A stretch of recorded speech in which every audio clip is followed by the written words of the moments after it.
Georgetown. I'm Beverly Enos, and this is Spotlight Georgetown. You can catch us Fridays, Saturdays, and Sundays at 8 a.m. and 8 p.m. Sometimes you can find us other times, and there's a schedule that goes on quite often over the weekends. So you can catch your favorite show, and we will be seeing lots of new things coming up.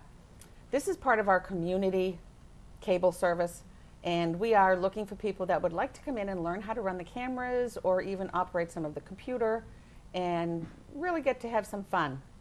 Possibly even take cameras around town to different events. So if you're interested, let me know and we'll make sure that we make it happen for you.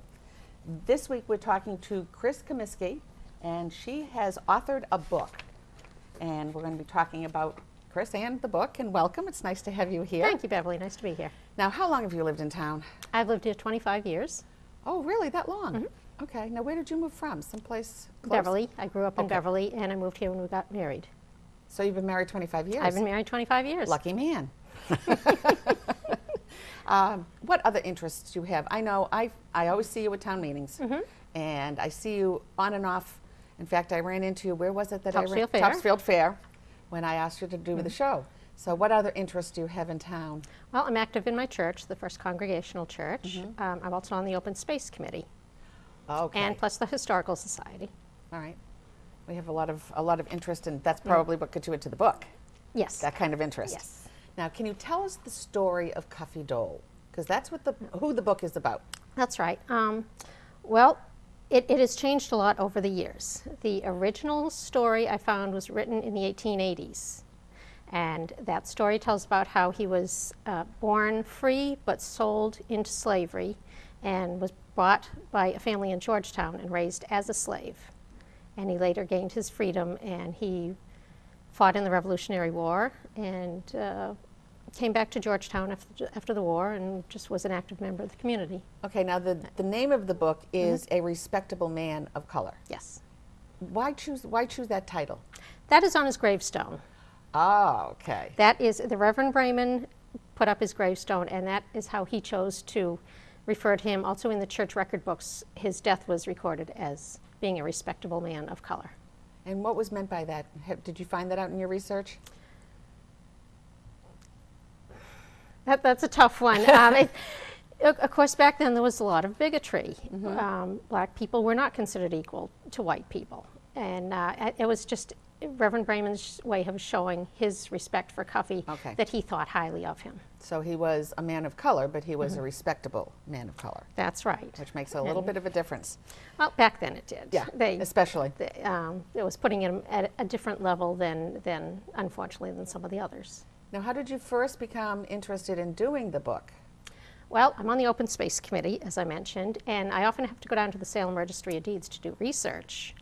And one day I was looking through an old index, and I ran across his name.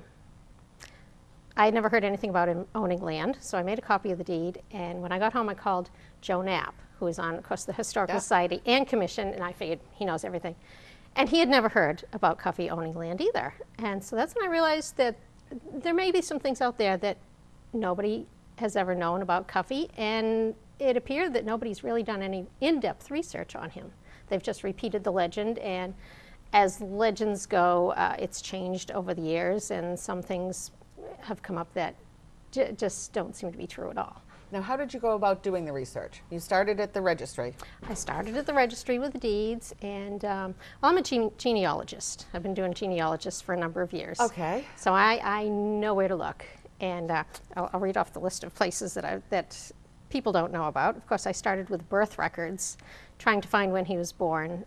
Of course, his name was Cuffy. We know that. His last name was not Dole at birth. That was his adopted name. Okay. So we only know that he was a black child named Cuffy.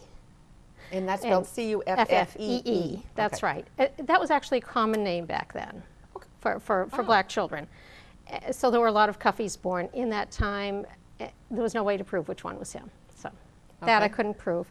Town histories I looked through, I found various versions of the legend of Cuffy Dole, which I've included in the book, and so people can see how it's changed over the years. It's evolved. Every writer would add something new that wasn't there before, but none of them ever said where they found their information. So a lot of it may have just been legendary. Yeah. Okay. Passed on word of mouth, and things confused with others. Okay. Of course, deeds, probate, and court records. I looked in, I did online searches, church records, I found a lot of stuff at the church, some newspapers, and state and national archives. Okay, so there are lots of places There to are go. a lot of places to look. I'm sure there are things that I've missed and other places to look. Obviously, if anybody wants to do some genealogy, they can get in touch with you. You're listed in the book. I can help them out, yeah. Now, did you find anything out of this that surprised you? I did, very much so. First of all, how much I found on him was a surprise. Being a genealogist, I know that going into the 1700s, it's hit or miss. You don't find a lot of things. So I really didn't expect to find very much and was surprised at how much I found. Enough to write a little book about. Beyond being surprised at how much I found, I think the biggest surprises were the arrest warrant. I found this through an online auction site for historic documents and artifacts. There was a warrant for his arrest. It was dated July 4th, 1776. Wow. Which makes it a very valuable document. Oh, yes. And it was a soldier who was stationed on Prospect Hill in Boston during the siege on Boston, claimed that Cuffey had stolen $8 from him during the night, and he was being charged with that.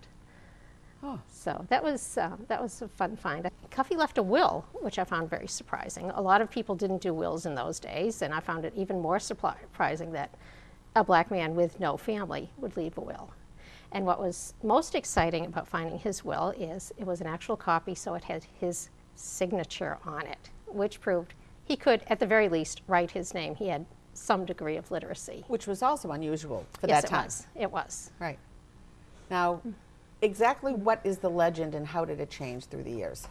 Well, I started, the legend about him being born into slavery. Of course, there was no way to prove any of that. Local part. around here or Not nobody sure. knows? Supposedly around Boston. Okay.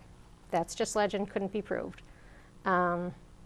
Which part do you want to know? That Whatever makes the changes in how it's changed how over it's the changed years? through the years. Well, as I said, the first one I found was written in the 1880s. The next one I found was a newspaper article written in 1907, published in the Haverhill newspaper.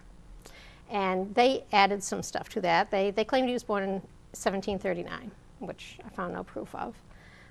They claimed he was the first black person to die in what was Raleigh West Parish then, which is now Georgetown. That was not true at all. They claimed he was an aide to General Lincoln in the Revolutionary War. Not true. They claimed he worked in Boston after the war. Nothing I could prove. Okay. And then later versions, okay, let me backtrack a little bit. The first version had him buried in Union Cemetery. The newspaper article had him buried in the corner of the cemetery under the wall. And then later versions by Eleanor Stetson and Charles Flanders had him buried outside of the cemetery. He kept moving. Or did the cemetery grow? Well, the cemetery grew, but I have an opinion. My opinion is that he was in the cemetery in the very corner. There's no doubt he was segregated from the other graves. Okay. But the idea of him being buried outside of the cemetery doesn't add up for me, because it wasn't just vacant land. It was owned by Joe Brocklebank, and it was an orchard.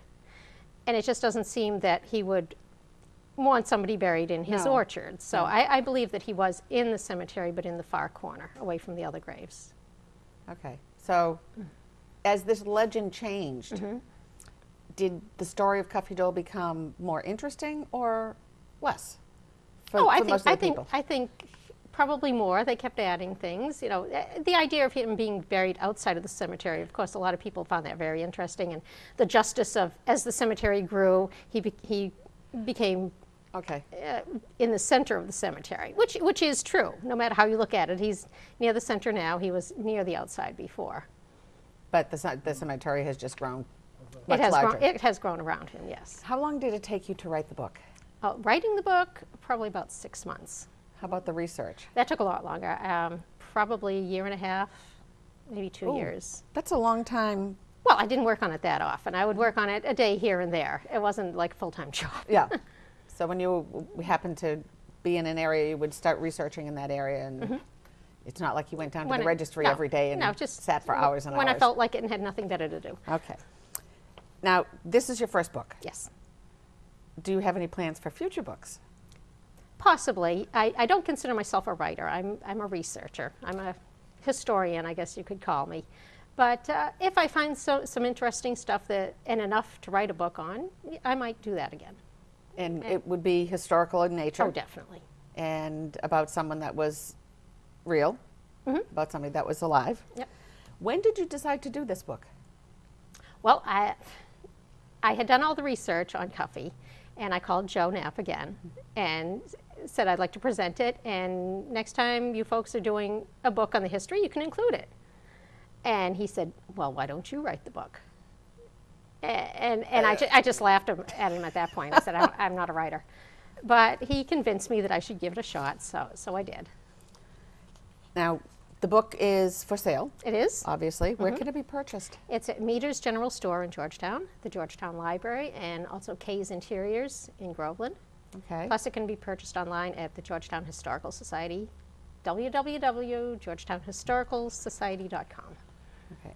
And obviously, most of the people that are within the Historical Society have read the book. I hope so. There was a restaurant in Georgetown for a period of time called Cuffy Dole's. Yes. Do you know what the story behind that was?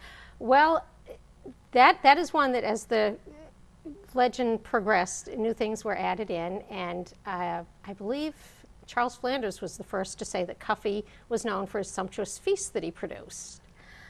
I found no proof of that whatsoever. They make it sound like he was apparently a domestic servant and a cook, and everything I found, he was either a farmer or a laborer. In fact, I found one thing that was not included in the book because I found it too late, but it was mentioning how he was a man of remarkable strength.